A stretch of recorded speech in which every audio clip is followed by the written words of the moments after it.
Welcome to the Property Elite podcast. I'll be your host, Jen Lehman, Chartered Surveyor and co-founder of Property Elite. Stay tuned each week for more on industry hot topics, market updates and new RICS guidance. So, hi, good morning.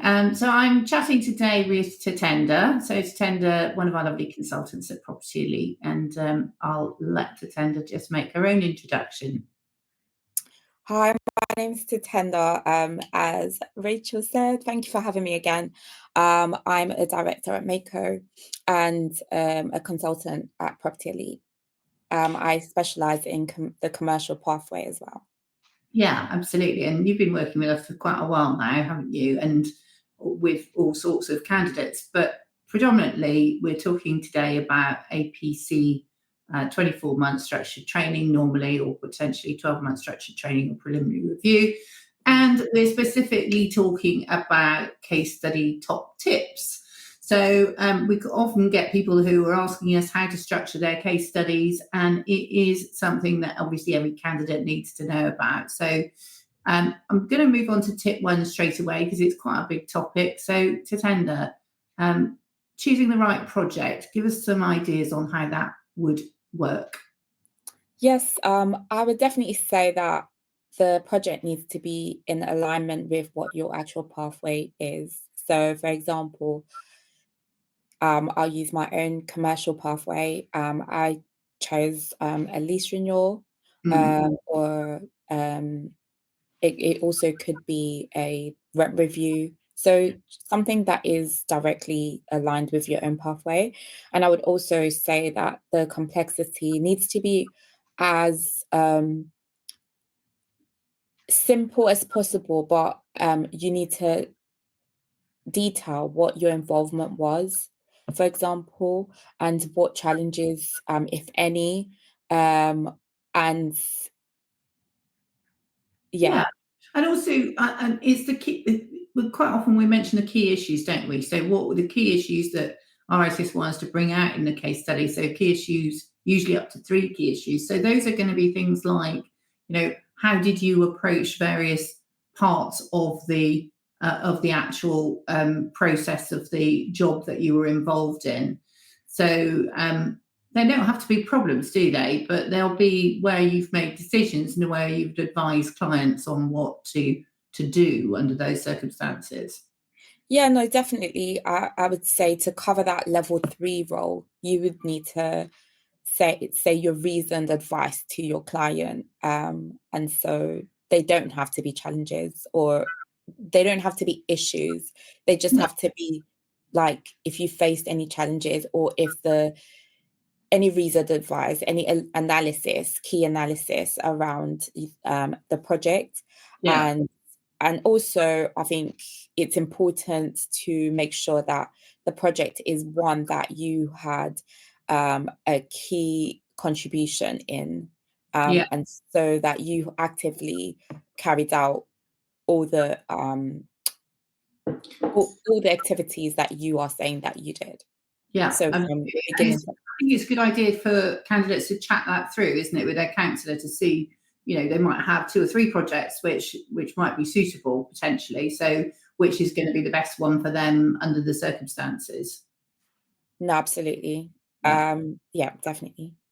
So tip 2, we're moving on to the structure in tip 2 and how you structure your case study properly. So tip 2 then, structure. We talked a little bit about key issues, and just generally your structure is going to be focused on getting that case study, setting it out in terms of a logical approach, isn't it, from when you started the project to when you finished the project. So running through it from stage to stage to stage and talking about those key issues in that journey. Mm-hmm.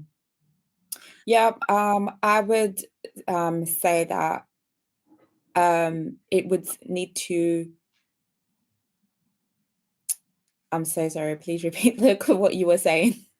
I was just talking about going through logically from the start to the finish of the journey, and how you set that out. And I think actually one thing that you probably want to raise is outcomes and reflections. So what advice would you give candidates on how to be a little bit critical about how they've approached it and reflect on how they might do it differently? Yeah, sure. So I would say that analyze like what the final result was and what lessons you might have learned from like what would you do differently in the next if you were given the chance to do it next time, or in your next, for example, in your next project, what would Yeah. you do differently? So those are really like fundamental things. I would also say like like what options you considered, for example, in the different solutions, as you mentioned, your key issues, those three, like what options did you reflect on? What did you analyze? And also, like, how are you justifying the approach that you took as well? Why did you go ahead and use particular evidence if commercial property is your project, or why did you use that method of valuation?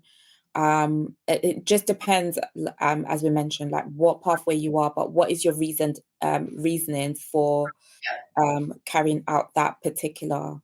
So that takes us into tip 3, as if by magic, which is showing competency in decision making. So Yeah.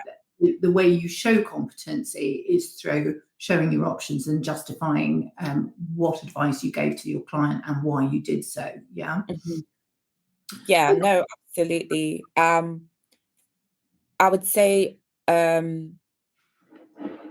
for the candidate, they need to reference relevant legislation, for example. Yeah. It's almost like you're maybe back at university days where you have to just be show where you got this information from.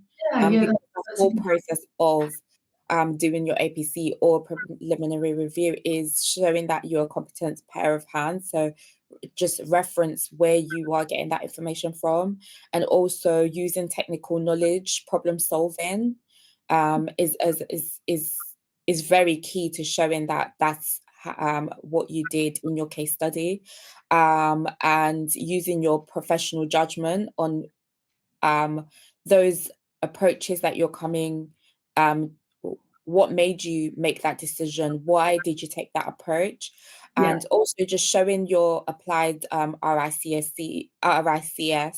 competencies at level 3, which is, the reasoned advice. Yeah. And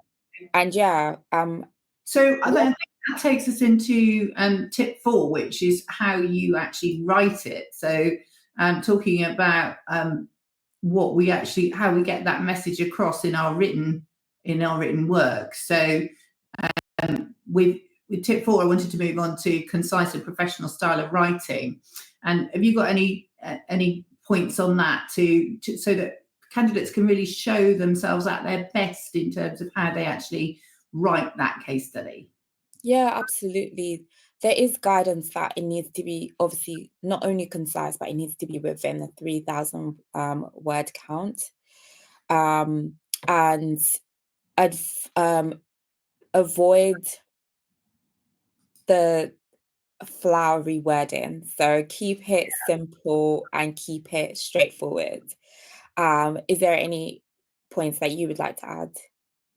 Yeah, I think flowery wording is definitely something that should be avoided. So you haven't got the word count for using wherefores, therefores, however's.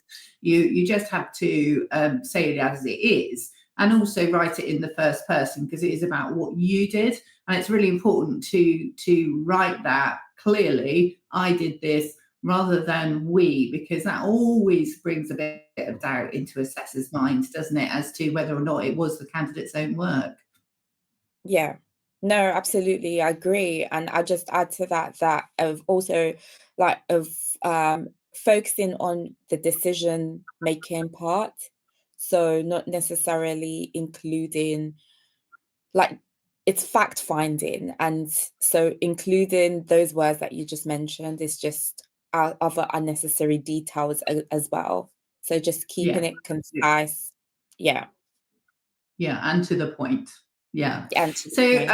and moving to our next tip, which is prepare for questions. So, how can the candidates structure their case studies to help them get questions that they want to invite? So assessors will ask questions based on the actual case study. So prepare for those questions, which is why like Property Elite are just so amazing at, setting out all the questions that, I mean, it's quite a long list of possible questions that could come, whether it's at level 1, 2, or 3. Yeah, So you want to prepare every single question that is possible and just be aware of your actual case study. Read it inside and out. Like it should be it literally should be your Bible that you should be aware of, like inside and out. yeah. And yeah, I would just say, And really make sure that you're clearly labeling things in your case study and your presentation as well, because obviously you're going to do your presentation in your case study. So that's a fantastic opportunity to emphasize the points that you feel confident in talking about. Mhm. Yeah, that's absolutely spot on, because at first you can take control of that first part in your presentation.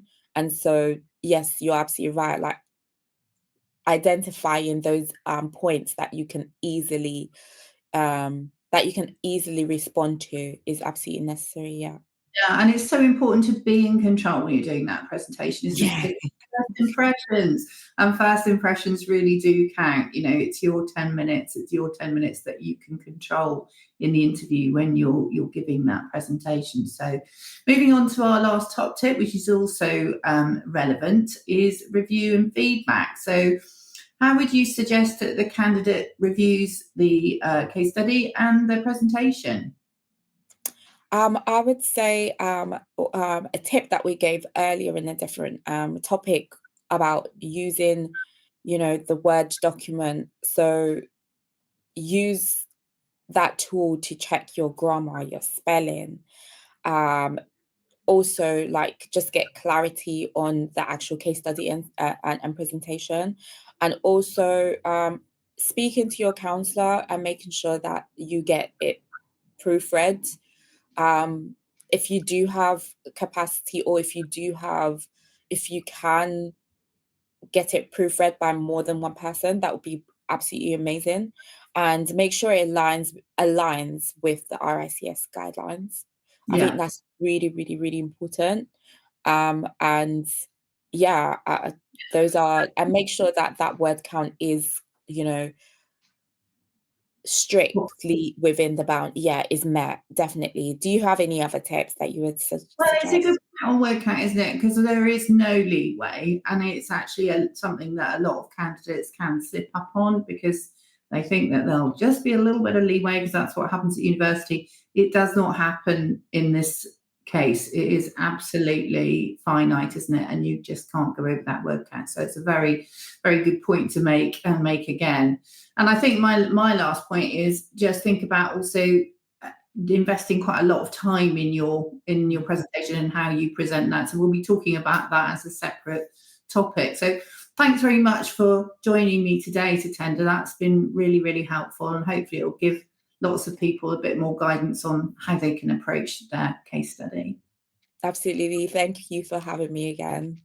Absolute pleasure. Take care. Bye-bye. Thank you. Thanks for listening to the Property Elite podcast this week.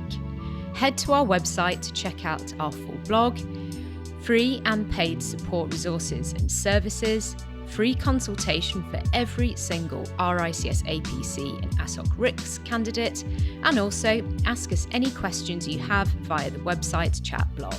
See you next week.